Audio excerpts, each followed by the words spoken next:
Hi buddies, welcome to our channel Sports Jaga. It's exclusive. Match అంటే ఇది కదా అన్నట్లుగా సాగింది ఇండియా పాకిస్తాన్ మ్యాచ్. ప్రేక్షకులందరూ ఎంత ఆత్రంగా ఎదురు చూశారో అంతే అద్భుతంగా సాగింది. నార్మల్గానే ఇండియా పాకిస్తాన్ మ్యాచ్ అంటే ఆ క్రేజే వేరు. అలాంటిది ప్రపంచ కప్లో వాళ్ళిద్దరి మధ్య పోరంటే ఆ లెవెలే వేరప్ప.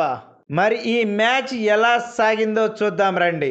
న్యూయార్క్ వేదికగా జరిగిన ఈ మ్యాచ్లో తొలుత టాస్ గెలిచిన పాకిస్తాన్ ఫీల్డింగ్ ఎంచుకుంది.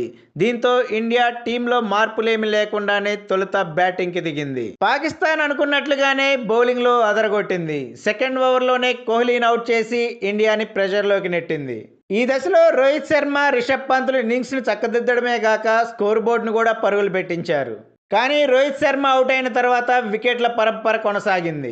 రిషబ్ పంత్కి అవకాశాలు రావడంతో 40 పరుగులు సాధించగలిగాడు. కొద్దో గొప్ప కొంచెం అక్షర్ పటేల్ తప్ప మిగతా బ్యాట్స్మెన్ అంతా విఫలమయ్యారు. నసీం షా తన అద్భుత బౌలింగ్తో 3 వికెట్లు తీసి ఇండియా పతనాన్ని శాసించాడు. చివరిలో హరీష్ రావు కూడా విజృంభించి 3 వికెట్లు తీయడంతో ఇండియా 119 పరుగులకే ఆల్అవుట్ అయింది.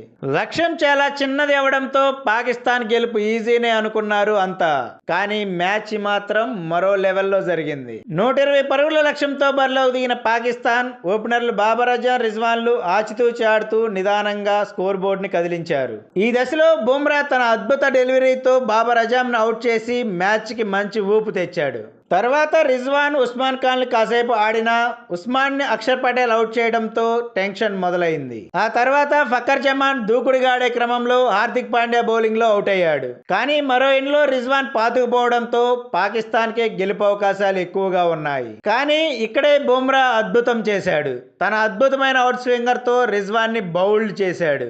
ఇక్కడి నుంచి మ్యాచ్ ఓ టర్న్ తీసుకుంది. మ్యాచ్ రూపురేఖలే మారిపోయాయి. లక్ష్యం స్వల్పమే అవడంతో పాకిస్తాన్ బ్యాట్స్మెన్ కూడా నిర్లక్ష్యం వహించారు.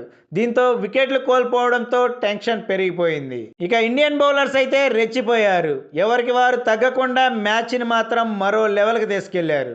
ఇలా మ్యాచ్ కొనసాగుతూ చివరి 3 ఓవర్లకి 30 రన్స్ అవసరం కాగా 18వ ఓవర్లో సిరాజ్ 9 పరుగులు ఇచ్చాడు. ఇక చివరి 2 ఓవర్లకు 21 రన్స్ అవసరం కాగా అప్పుడు బుమ్రా తన డెత్ ఓవర్లో ఎలాంటి భయంకరమైన బౌలరో నిరూపిస్తూ కేవలం 3 పరుగులే ఇచ్చి 1 వికెట్ కూడా తీశాడు.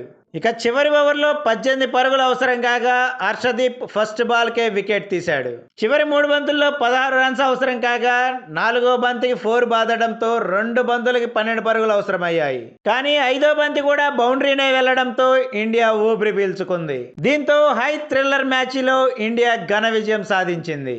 ఐసీసీ ఈవెంట్లలో తన ఆధిపత్యాన్ని కొనసాగిస్తూనే ఉంది.